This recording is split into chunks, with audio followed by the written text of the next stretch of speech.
सन्माननीय अध्यक्ष महोदय, उबाठा सेनेच्या नेत्या सुषमा अंधारे ह्या गल्लीबोळामध्ये लढणाऱ्या नेत्या असतील, परंतु सन्माननीय अध्यक्ष महोदय त्यांच्याकडे आलेला एका निनावी पत्राच्या आधारावरती त्यांनी पुण्यामध्ये माझ्या विरोधामध्ये एक पत्रकार परिषद घेतली। उदाहरणार्थ तुमच्याकडे एखादं निनावी पत्र नाना पटोलेंच्या नावाने आलं आणि तुम्ही मुंबईमध्ये बसून पत्रकार परिषद घ्यावी आणि त्या पत्रकार परिषदेमध्ये नाना पटोलेंचं नाव नको घेऊत नाही तर परत ते उभे राहतील। नाही उभे राहणार अध्यक्ष महोदय। आणि नंतर ते पत्र तुम्ही सगळ्या पत्रकारांना वितरित करणं आणि ते पत्र मग नाना पटोलेंच्या मतदारसंघामध्ये जाणं। सन्माननीय अध्यक्ष महोदय, ही माझ्या बाबतीमध्ये घटना घडली। ह्या पत्रामधला मजकूर अत्यंत चुकीचा।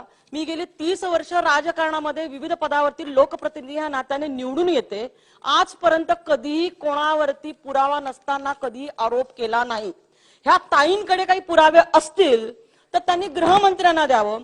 त्यांनी 28/11 पुण्यामधून पत्रकार परिषद घेतल्यानंतर मी त्याच दिवशी गृहमंत्र्यांना सदर प्रकरणाची चौकशी करण्याचं पत्र दिलं। आमच्या पोलीस आयुक्तांना मी त्या प्रकरणाचं चौकशी करण्याचं पत्र दिलं। सन्माननीय अध्यक्ष महोदय, आपल्याला आठवत असेल तर गेली 4 अधिवेशन सातत्याने ड्रग्सच्या विरोधामध्ये मी लढा देतीये। मी नाशिकला ड्रग्ज मुक्त करण्यासाठी सातत्याने लढती आहे।